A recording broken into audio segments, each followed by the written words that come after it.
welcome to today's live event. This is Andrew Wilkinson with Interactive Brokers, and together with Jose Torres, who's Interactive Brokers Senior Economist. How are you, Jose? Greetings, everyone. Greetings, Andrew. Great to be here to talk about the CPI, which will not be released at 8:30 in the morning. Uh-oh, we've still got a government shutdown. What does that mean? No We numbers. still have a government shutdown, no numbers for most of the large government agencies that Wall Street really depends on. So the BLS, the Census Bureau, isn't releasing any numbers. There are some figures, however, coming from the government or associated agencies like the Federal Reserve. They're releasing their numbers. They'll be releasing industrial production numbers. The regional Fed surveys like the Philly Fed, the Richmond Fed, New York State manufacturing, et cetera, those are still out. Have a lot of private sector data sources that, of course, they're going uninterrupted. Yesterday, we got the National Federation of Independent Businesses, Small Business Optimism. So right now, we're working through a cloudy environment, but the lengthier shutdown has really bolstered rate cut optimism and anticipation that the Fed is going to reduce rates, not just this month, but also in December. Well, yeah, but you've also had, and we had the big mini crash on last Friday when Donald Trump took to Truth Social and, unleashed China. So there's now all of a sudden the specter of the onset of a trade war again. So that really plays into this narrative, Jose, doesn't it? That, growth could slow and the Fed is really much more likely to cut interest rates. That is absolutely the case. We as market participants and a lot of our customers have really thrown the trade issues into the back burner after being worried about them for a few months. We had a few months, call it from June to now, June to roughly a week or 2 weeks ago, where folks really didn't really consider the trade conflicts. Folks were understanding that the average tariff rate was roughly 15% on core goods that comprise roughly 20% of the CPI. And all in all, folks really didn't expect that to move the needle. But now we're having heightening tensions with China, and now that situation could get modestly worse. But I don't think that it's going to be a significant factor. We have an example of what happened with the U.S. and China and President Trump and head of state Xi over there from the first 4 years of President Trump. Growth did terrific, when you consider minus the pandemic, of course. Growth did terrific. Stocks did great, even when you include the pandemic after you had significant fiscal and monetary stimuli boosting markets. So I think that yesterday we saw huge dip buying. You saw the S&P down roughly 1.5%, the NASDAQ 100, 2% to 2.5%, something like that. And then kind of finished flat. They went green for a little bit, but then President Trump came out around 3:30 talking about cooking oil, limits on that. So, the transactional nature of tariffs and, well, if you get me on rare earths, then I'm going to get you here. And if you get me on the other matters, then I'll get you on the cooking oil. Yesterday, China really tightened the screws with U.S. subsidiaries that operate in South Korea and been trying to boost their maritime dominance, that is their influence over the seas. Of course, the U.S. has maintained a pretty heavy presence in China's backyard when you consider strong relations with Japan, South Korea, etc. So that's going to continue going on. And something I wrote yesterday is that the conflict between China and the U.S., it's going to be an ongoing thing. It's not going to be resolved tomorrow or next week. President Xi in China wants China to be the number one economy of the world. They have really ambitious growth rates of 5% that they've been hitting for the most part in the last few years. And of course, the U.S. doesn't want to just give up its top spot. It wants to continue growing and continue being number one. So that nature and that competition for number one is going to continue to foster conflict between the powerhouses of the East and the West. I'd welcome your questions to the audience on LinkedIn and X. Please type those into the appropriate chat area, and we'll address those questions. Jose, what would we have expected today from the Consumer Price Index? Sure. So my expectations for both the headline and core were at 3%. So, you know, pretty high relative to the Fed's 2% target. But when you consider what's been going on with the shutdown and labor market deceleration before that, you know, that's really bolstered the probabilities of the Fed cutting. Before we go to the CPI, however, I do want to talk a little bit about the odds of the government shutdown. You know, we have these contracts here that essentially you can choose the date that you think that the shutdown will end by. And right now, there's over a 50% chance that the shutdown will be over by November 7th. October 31st has a 45% chance. You know, so the 50-50 is around November 2nd, November 3rd, November 2nd to November 4th. You had the screen nicely positioned earlier, but now it's as big. There we go. Okay, let's see what we got here. 65% yes, will the government shutdown end by November the 7th? So that's what, 3 weeks from now, 23 days. And it looks like that increasing odds of that happening, right? Yeah. This is the contract that's over 50%. You know, the Halloween contract is at 45%. So the 50-50 is a few days after October 31st, considering that.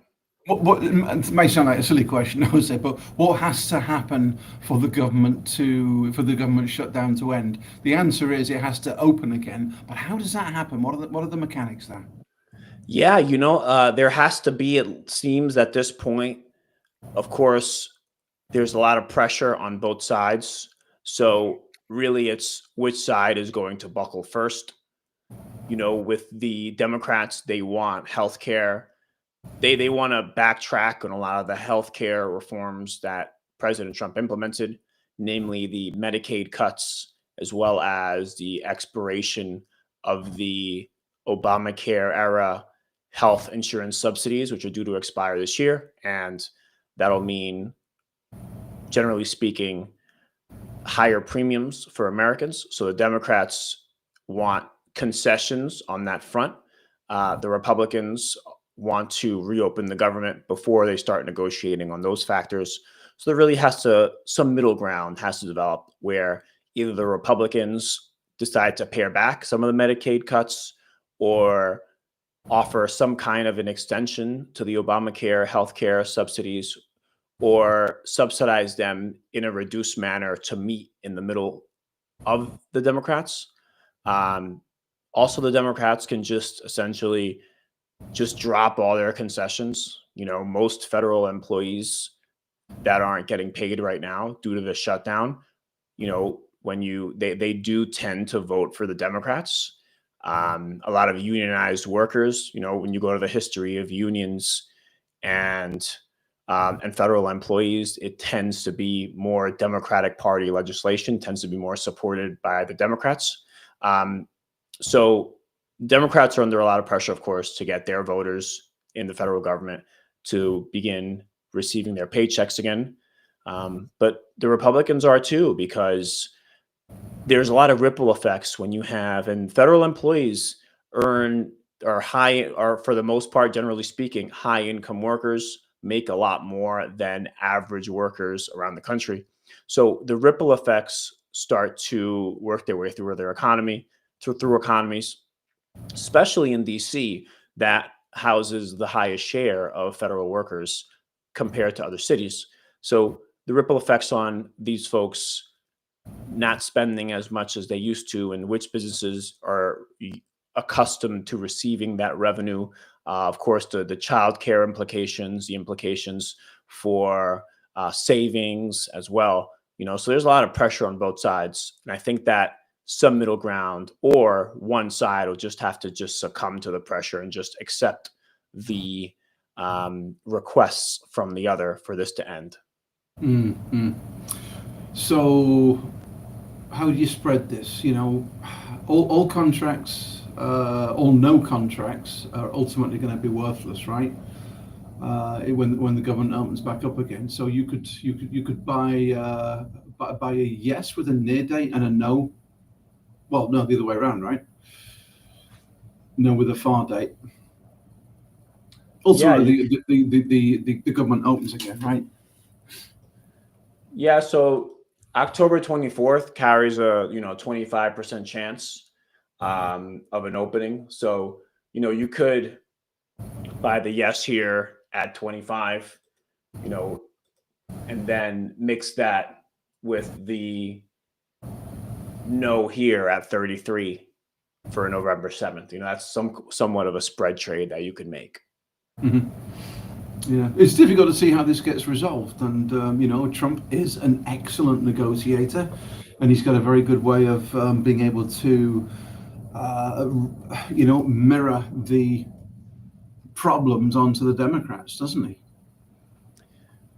Well, last time this happened back in 2018, you had a really long shutdown, one of the lengthiest in history, and it was due to the border wall negotiations and funding for that. And then really in the end, the Republicans decided to strike a deal with the Democrats just because, once you get to the 20th day, the 30th day, the 35th day, services all of a sudden start to become worse in quality, right? Mm-hmm. TSA folks, for example, they don't, TSA folks, they're not getting paid, but they must work. So you start having people calling out sick and stuff, and those workers don't earn that much. So services across the government start to be adversely impacted. What do you think, Andrew? Let's go into let's go to Chief Strategist Steve Sosnick so he can talk to us a little bit about the forecast trader for 46 seconds, folks. Hi, I'm Steve Sosnick, Chief Strategist at Interactive Brokers. Where do you think inflation is going? Do you see a recession ahead or more growth on the horizon? What's your prediction for the Fed funds rate? Right now, 73% of traders expect it below 4% in December. What's your forecast? Interactive Brokers forecast contracts let you turn insights into action. Buy yes or no contract on Forecast Trader and earn $1 for each correct prediction. We invite you to explore the data, spot the trends, and make your call. Start forecasting today at ibkr.com/forecast. The best informed investors choose Interactive Brokers.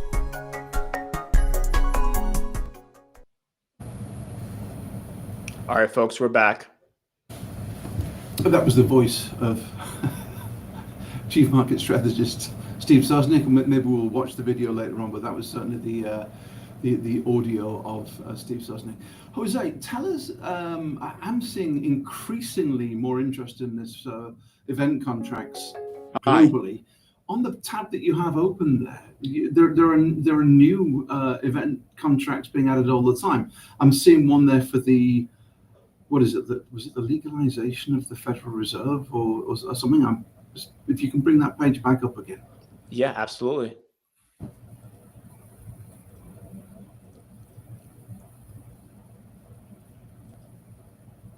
The event contracts have got an increasing amount of commentary around them. Just at the top, at the top of the page there. Yep. Government indicators. Okay, so you got the shutdown, the nomination for Fed chair. Looks like corporate tax, the government shutdown end. I need to move my chat panel there. U.S. tariffs enacted. Gosh, an awful lot of new contracts being added there. Absolutely. What is that? What's the what is the? Let's just start towards the top. What is the nomination for the Fed chair? Show us. There are 8 contracts listed. Will the President Trump nominate a specific individual? So Kevin Hassett as Fed chair. And when does this end? Is that 1,194 days? Yes. But of course, once the president nominates the new Fed chair, and that person is, if that person is confirmed, well, no, it's just a nomination contract. Never mind. Okay, but so the nomination could happen any time between now and that expiration. So it's given to the end of the, well, it's not the end of the president's term, is it? Or is it? 1194. January the 20th, 2029. January 20th, 2029. Yeah, that would be his term started in 2025. So this would be right after his term, correct? Okay, so the question really is, within the president's term, and it settles at the end of his term, would he do this? And the yes contract there for Kevin Hassett is 26%. So if you thought that Kevin Hassett would never be voted or be nominated as the Fed chair, doesn't mean he has to become the Fed chair, right? Was he? No, he does not have the nomination of a candidate for Fed chair by the current U.S. president as updated in the nomination records by the U.S. Congress. So no, this person does not have to actually be the Fed chair. It's just a nomination. That's the only burden here for the yeses to win. Another thing I want to point out is if you pick the 3 favorites, that gets you to 57. You can buy these 3 for 57 cents, the yeses. And as long as one of these 3 is nominated, then that pays out $1. So that's another kind of framework that you could use to engage in this contract. Jose, the process. So if President Trump nominated Kevin Warsh, what happens? It doesn't really matter what happens next, right? But he goes before the Senate or Congress for questioning. Is he a fit person to do this job? It doesn't matter. He just gets put up before a committee, right? Correct. And the burden for this contract is just a nomination itself. It's not necessarily the confirmation. If it was a confirmation burden, then that would be a higher bar. But here we're just talking about a nomination burden. Which begs the question, right, Andrew? If 1 or 2 don't get confirmed, then all 3 could theoretically be nominated to be Fed chair. In which case, each contract is paying out $1. Right. So your 57 cents combined there would pay out $3, right? Yeah, that's correct. Not a binary decision, not a binary outcome. Well, it is still a binary outcome, isn't it? It's yes or no for each one, but if somebody's nominated and says, great, but I'd rather stay in my current job, and then he moves on to the second choice and then the third choice. Wow. Yeah. Okay. What else have we got there? The federal legalization decision. What is that? Yeah, here we're talking about robo-taxis, and will they be legalized at the federal level by the end of this year? High chance that it won't be. So the no is right, 91 cents. And these settle, at the end of the year on December 31st. Gosh, okay. I thought that was something to do with the Federal Reserve, but it's a legalization at the federal level for something. Okay. Supreme Court ruling on Trump's tariffs. Yep, this will be the last one we do in government, and then we're going to jump into Fed funds. So will the Supreme Court uphold Trump's tariffs by July 31st, 2026? This is a 50-50 contract. Essentially, it's whether the Supreme Court allows the president's tariffs to continue or if they're pared back. That's essentially the bar here for the yeses and the nos. Of course, for all of our contracts, if you want to know more information, you can just drop down to the About section. And this one is particularly detailed, of course. Mhm. Okay, so you're keen to get onto the Fed funds and the outlook for it. So things have changed in the last couple of days, even. But are we seeing increasing signs of slowdown in the U.S. economy? Certainly, the labor market's a little bit murkier. But I think also there were comments yesterday from Jerome Powell talking about the economy, and he seemed to be a little bit more dovish. So how has the projection changed here, Jose? Yeah, so the odds, if you look in the last month, on September 16th, the odds of a 25 basis point cut was only 67%.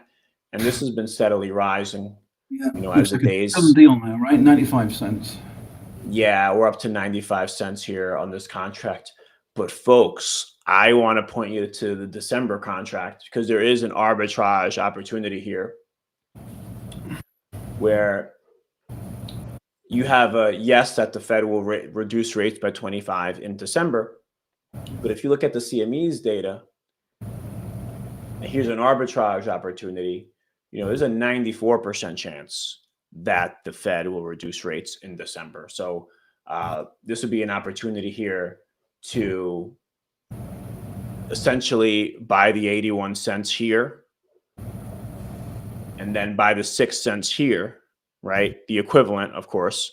So that would be a total of 87 cents and collect $1, whether the Fed, and that's for experienced arbitrage traders, folks, but whether the Fed cuts or not, that would still pay out $1 in theory. Yeah, and on current footing, it's the question is why why there's still 18 cents juice in this one. I guess it's uncertainty, but I suppose, Jose, you could technically argue that at the October meeting, the Fed could move 50 and then do nothing in December, in which case this 82 cents goes to zero. That is correct. That is correct. But it doesn't, let's see. Yeah, the odds of a 50 aren't really on the map for the CME, but they weren't last September 2024 either until the last day before Which is the meeting. when they started cutting and they hit the road. The rubber met the road that day, didn't it? Yeah. Oh, absolutely. Absolutely. So there's a 4% chance, yes, a 4% chance of a 50 at October. I don't think we get a 50 because, the CPI is at 3%, roughly. This is the inflation nowcast from the Cleveland Fed. I trust that the Fed, since we're not getting a CPI report, is essentially looking at this. So this is essentially what the CPI and the core CPI would have come out as, is an estimate from the Cleveland Fed. But it's what we got, right? When we don't have the actual data, we go to some of our data sources that we deem reliable. And the September 2025 CPI, which was supposed to be out today, is 3% when you round up on the CPI and 2.95 for core. So, this could have been 2.9, it could have been 3. So when you have a CPI at 3 handle and the economy is still growing, it's kind of tough to cut 50. The Bank of England has been much more aggressive, even though their inflation rate has been in the high 3s, 3.7, 3.8. But that's because their job market situation has really been terrible when you look at the payroll job losses in the last 12 months or so. So at this point, the Bank of England is looking to save the employment situation and the growth picture rather than focus on inflation here and now. The Fed is in a different posture, however. The Fed is still working on its dual mandate and still looking at both sides, albeit based on what Chair Powell said yesterday, the Fed is still operating with more focus on the labor market, but not even close to the extent that the Bank of England has. And the government shutdown has worsened that situation because there's been talks of permanent layoffs. There's been, of course, those workers aren't getting paid right now. So when you add that on top of ADP, for example, reporting that we lost jobs in the last 3 out of 4 months. So we lost jobs in June, August, and September, gained in July. And then the loss was the worst in roughly 2.5 years at 32,000 or so. That's particularly worrisome when you add the government shutdown, a lengthy government shutdown possibility on top of that. So notwithstanding the fact that the BLS and so on are closed, as you mentioned earlier, the Fed's open, and the Fed does talk to the business community. And I think this afternoon, haven't we got the beige book? Yes, I have to look. I'm not. It's not my favorite indicator, but the beige book should be coming on soon. A lot of anecdotal information on how economic growth is doing across the regions of the Federal Reserve. Yeah, the beige book is called the beige book because it's got a beige cover. It's as simple as that, and it's a very, very lengthy report which takes a long time to go through, many pages in there. But it is,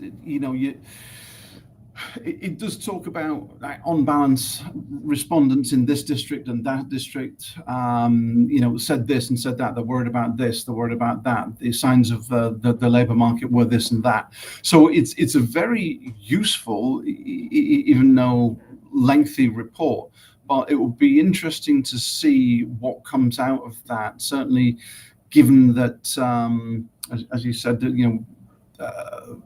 the Jerome Powell was a lot more dovish in his comments yesterday.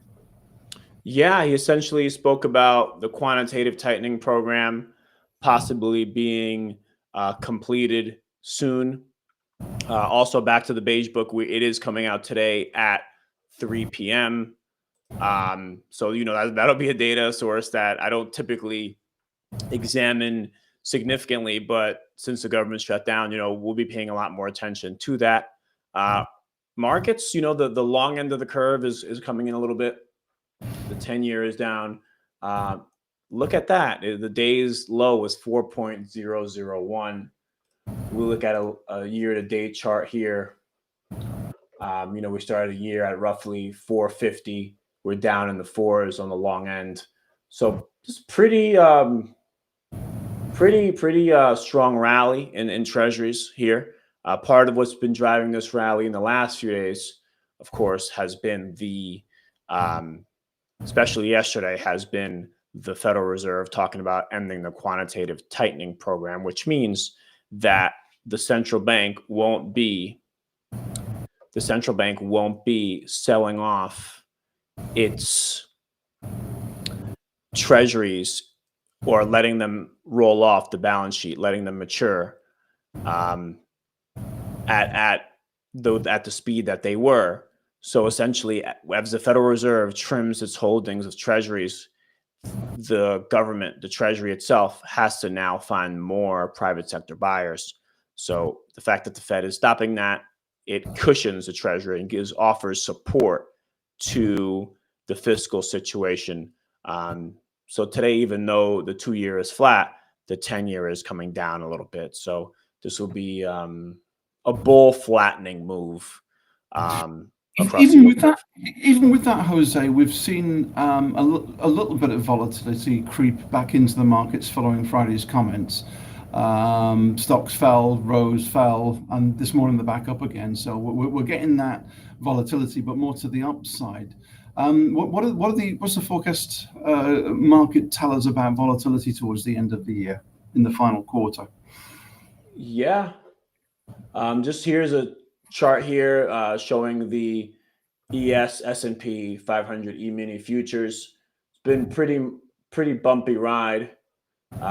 Was up at the 6811 area. Again, this is a future, so it's not going to be the S&P itself. That's pretty much the all-time high, right? Yes, that is the all-time high. So not far above it. Not far below it at this point. At 67.34, we're getting a big move this morning on positive bank earnings. The big banks have been posting solid trading results, as well as M&A deal flow has been resurging due to a pro-business environment, as well as softening costs of capital. And for that reason, you're starting to see equities respond really positively this morning. However, the VIX is still elevated based on recent norms, but roughly near its long-term average around 20. Mm, But mm, recently it's been really low, but it's at 1945. So you could have these kind of intraday swings where like you have a green day in the morning and then President Trump says something by 12 and then it's a red day or something happens with China. But by the same token, you can also have a green day become a significantly greener day by the end of the day. You know, Chief Strategist Sosnick wrote something really interesting yesterday. I thought I laughed when I saw the title, Death Taxes and Dip Buying, right? So there's two guarantees in life, you know, death will arrive at some point. You must pay your taxes, you know, otherwise the IRS will arrive at some point. And then, of course, the dip buyers will arrive at some point. So I thought that that was a very clever title. So kudos to you, Steve. The the bank earnings seem to be better for the market than they are for the banks. I noticed a couple of banks yesterday, I think JP Morgan and somebody else, the share price fell when they announced, but it was the earnings were great. I think Wells Fargo had the opposite. They had good earnings and stock went up. But this seems to be buying the market, as you say. Yeah, yeah.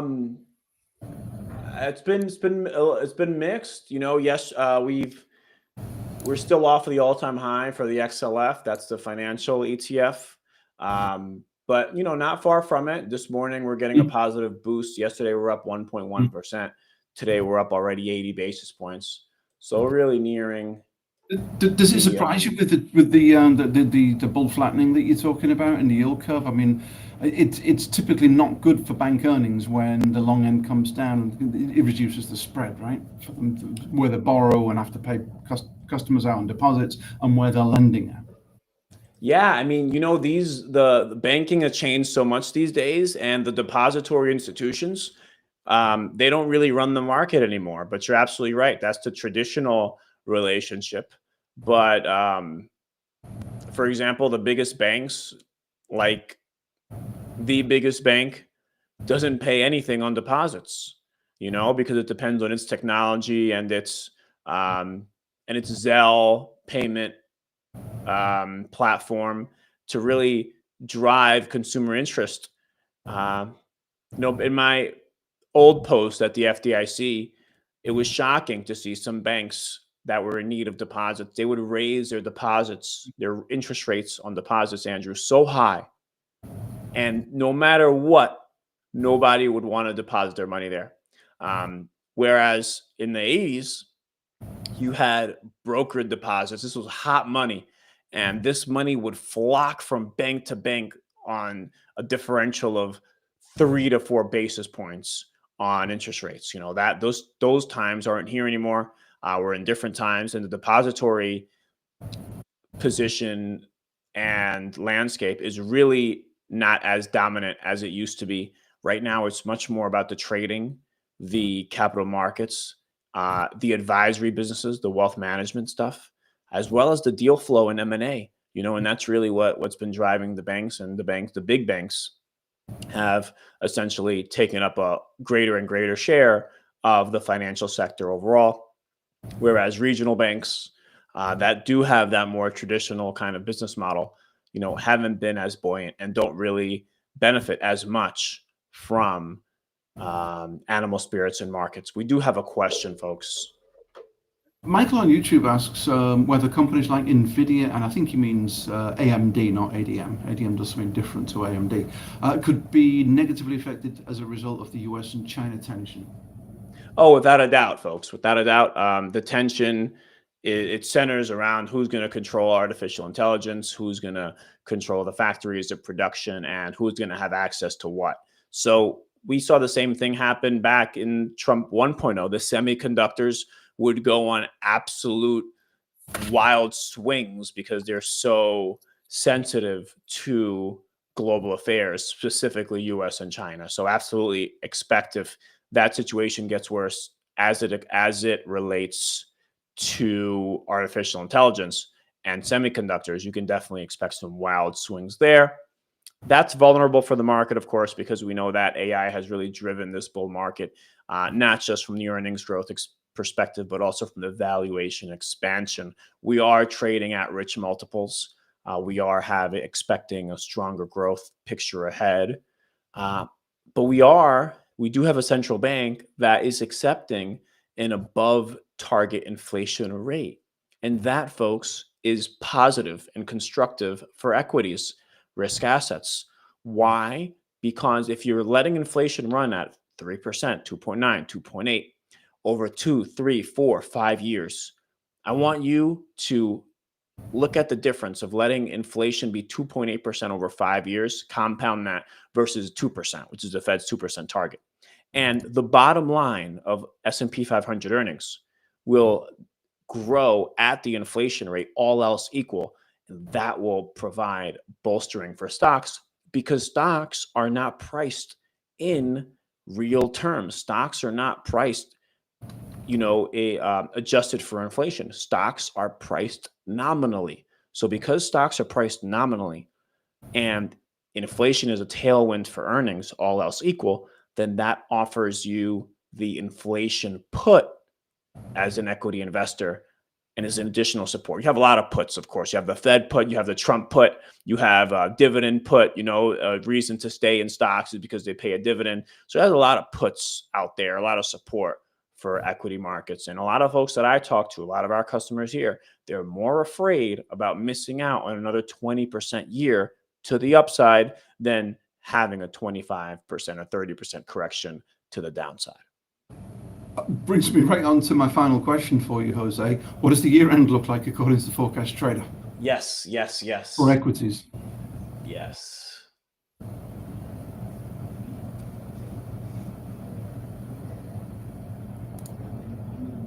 And I think this contract is based off the March E-mini S&P 500 future. So the question is, what will what threshold will the S&P 500 close out on December the 30th? I think it is this year. Yes, December 31st, one more day. But yeah, here essentially there's a 59% chance that we're above 6,800 on the March future for the S&P 500 on December 31st.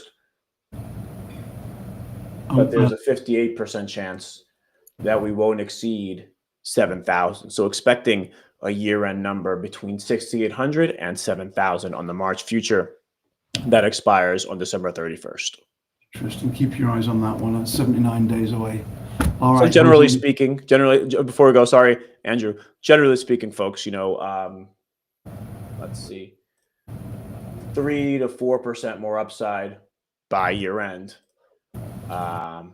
which will give us a year of roughly 17%. If that is the case, that we finish between 6,800 and 7,000. I work in a brokerage office, and talking up the market is, not a clever thing to do.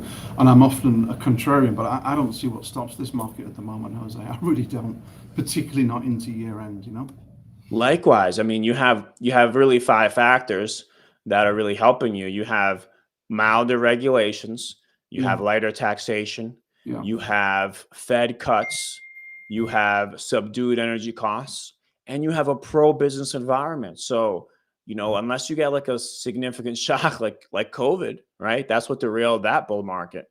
You're probably going to keep on going, and that's what we're hoping for. Didn't derail it for too long, and I think the IMF was out yesterday with its global forecast for 2026, and they looked respectable, I'd say. Yeah, and also there's a lot of worries there about AI and a potential bubble and potential euphoria. But I think that if AI starts to disappoint folks, I think we're going to have other areas in this market that can start catching up. And maybe if we, I don't think we have a big crash, folks. I think if we have a little bit of a drawdown, like a 2022 type 20% drawdown, maybe it's just 15%. And maybe a lot of the other underperforming areas, a lot of folks, you've only wanted to buy technology. It's been a great investment. There's no doubt about that.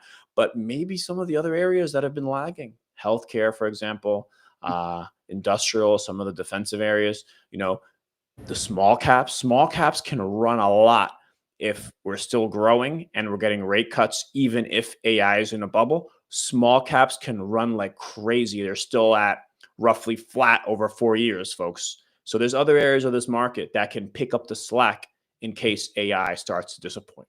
Well, again, there's an arbitrage play, isn't there, Jose? You've got the U.S. index futures up there. Why don't you have a look at where the small cap is in terms of, again, year-end forecasting?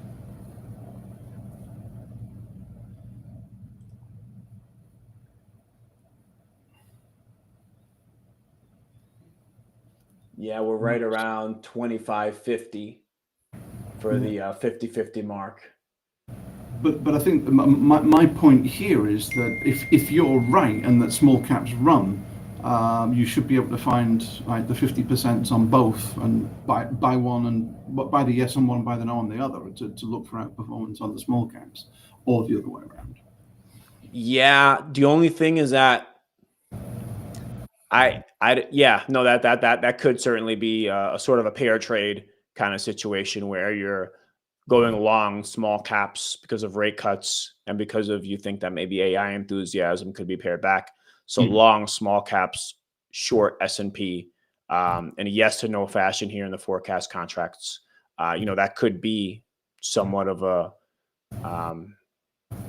positive trade, but what small caps need to keep running, it's not a narrow path, it's a path. They need rate cuts and they need a strong economy.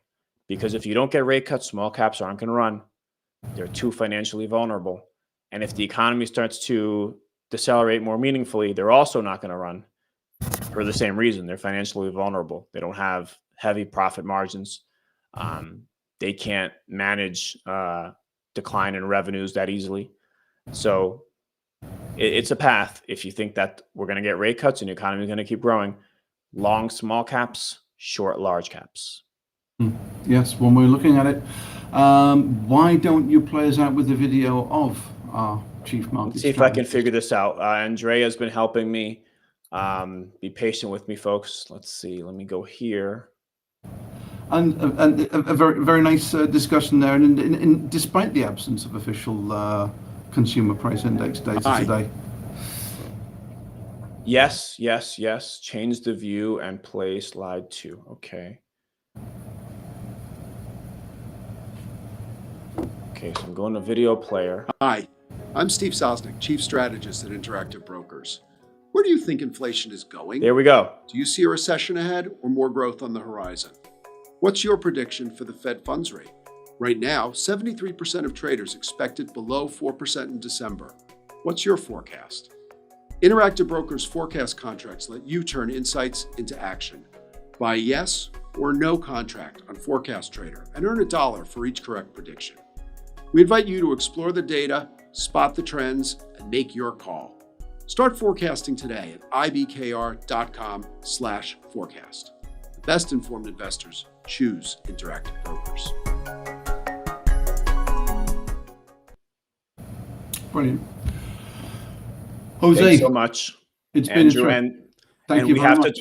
to this time we have to give a special thanks to our support staff because they wake up early with us. They help us. That video, we had a little bit of a glitch in the beginning. So really want to shout out Andrea Brown. She's here helping us. Thank you very much for your help. And we really appreciate it. And we expect ongoing support and help. All right. And I guess we'll be back around the about the 6th of November. Yeah. Let's see when the next jobs report is out. And whether it's out or not, folks, we want you to get used to us talking here about market stuff. So we want you to still show up and ask questions, despite whether the government's in a shutdown or not. We still have a lot of relevant information for you. We'll be back on November 7th. Now, folks, tomorrow for the Spanish speakers, or if you have someone in your family that is into markets and or maybe just wants to learn more, tomorrow at 8:15, we'll be doing the retail sales presentation. Judith Casasampere will be taking Andrew Wilkinson's seat for that monthly presentation in Spanish. So we'll be here tomorrow at 8:15 for the Spanish speakers in Espanol, talking about pretty much the same stuff we talked about today. Although I think that Judy will probably ask some different questions and stuff. But we're looking forward to also servicing you all in Spanish tomorrow, October 16th, same time, 8:15 in the morning. Please join us. Lovely. Thank you very much, Jose. We'll see you all soon. Bye-bye. Bye.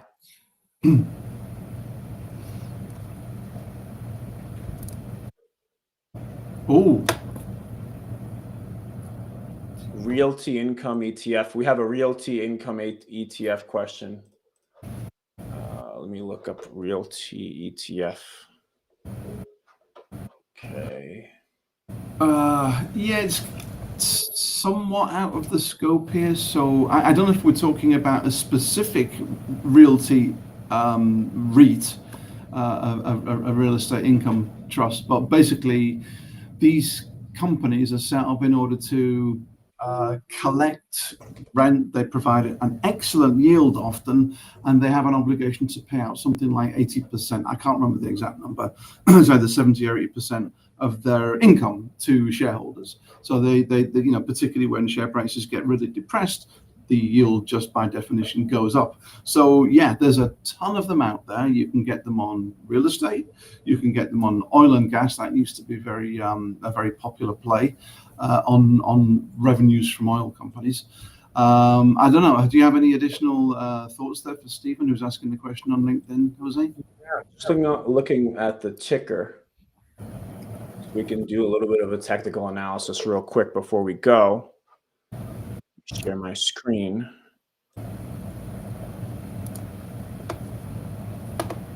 Okay, here we go.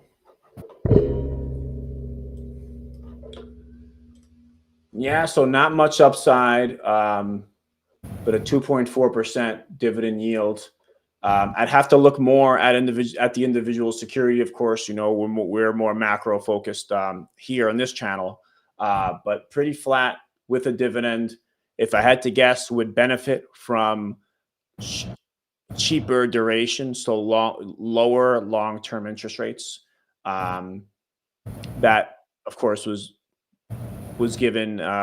bolstered by yesterday's comments from Chair Powell talking about ending the quantitative tightening program, and that, of course, will be good for REITs overall. As far as this specific REIT, a lot depends on where the properties are, what the vacancies are, what kind of property type is it, right? You have residential, you have single family residential, you have multifamily residential, you have, which are apartments, you have office space, you have retail space, you have warehouse space, and you have hotels. Warehouse is more e-commerce, of course. So it all depends where the exposure is, of course. So can't really offer you too much color on this, unfortunately.